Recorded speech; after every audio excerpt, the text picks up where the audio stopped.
Aujourd'hui médecin spécialiste en chirurgie plastique et reconstructrice en service à la cutossière du CNHU, Hubert Koutoukou Maga, membre du bureau en exercice de la SAFO, représentant Bénin au sein de la JEESC de l'OMS, fondatrice de l'association VIA ME, Dr Audrey Agbessi est une professionnelle de la santé passionnée des questions de développement à travers l'engagement civique et le volontariat.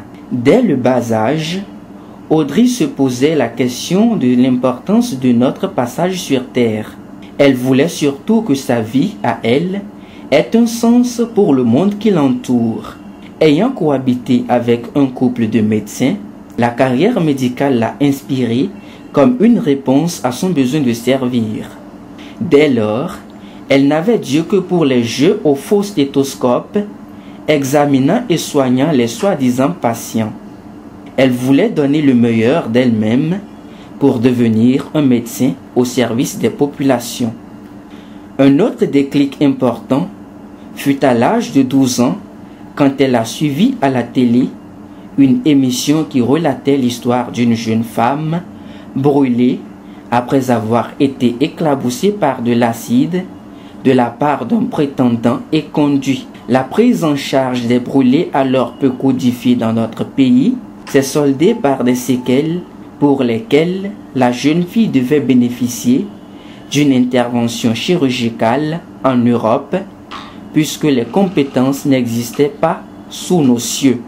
Par ailleurs, sa famille ne disposant pas de moyens, il fallait une quête nationale afin de lui permettre de pouvoir faire le voyage au risque de se voir condamné à vivre avec ce handicap.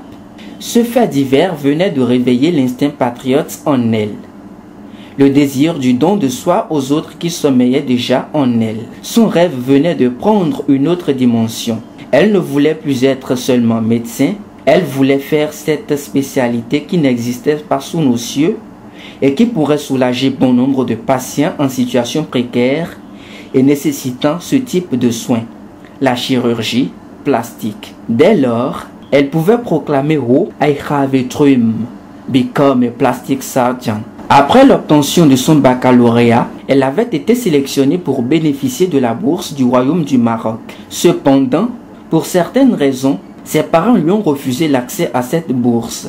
Elle passa alors les concours encore disponibles et fut reçue en imagerie médicale au Collège Polytechnique Universitaire CPU de l'Université d'Abomey-Calavi UAC, alors Université nationale du Bénin.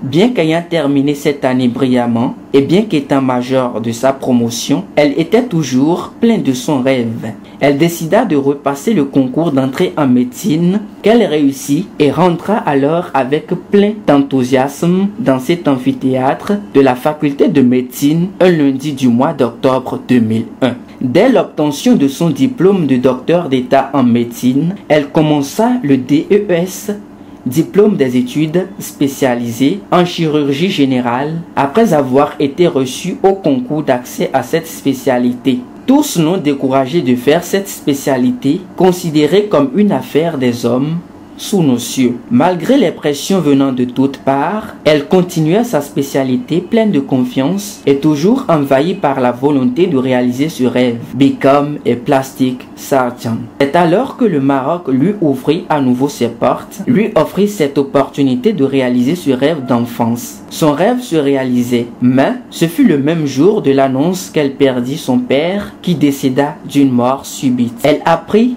aussi très tôt qu'elle ne pourra pas avoir le soutien financier qui lui avait été promis. En effet, la chirurgie plastique, cette spécialité toujours mal connue, était considérée comme une chirurgie de luxe. Ce n'était donc pas une priorité et pourtant, en effet, elle s'est toujours posé la question: comment peut-on espérer développer un pays en laissant handicaper ses bras valides? La chirurgie plastique lui apparaît alors, contrairement à l'idée communément reçue, d'être une chirurgie de luxe comme étant au service du développement. En l'absence de bourse conséquente, devant le décès de celui qui aurait pu la soutenir financièrement, la question s'est vite posée.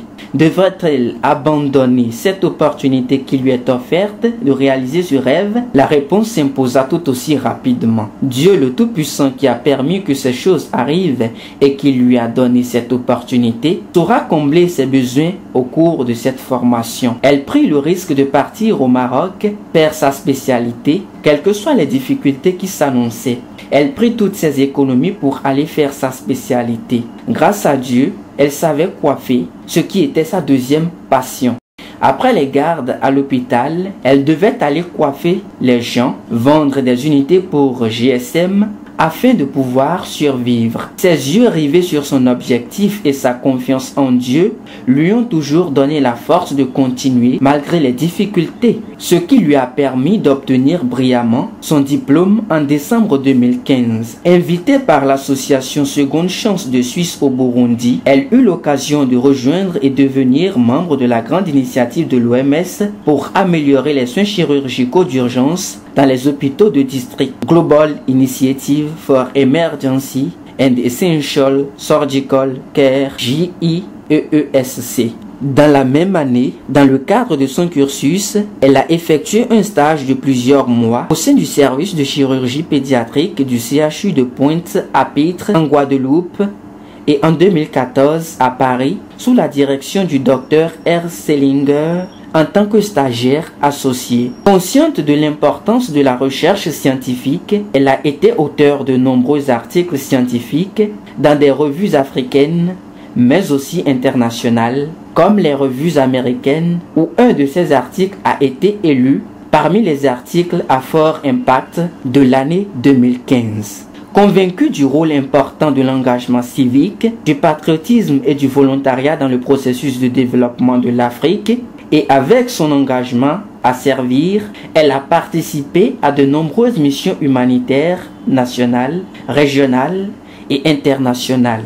Animée du désir de communiquer cette passion à d'autres jeunes pour une Afrique meilleure, elle fonde l'association Via ME, des volontaires itinérants actifs pour le mieux-être des populations. Ce projet lui a valu d'être sélectionnée pour le programme YALI du président Barack Obama. Elle a fait donc partie en juillet 2016 de la première cohorte des diplômes du Centre régional de leadership du CESAG à Dakar.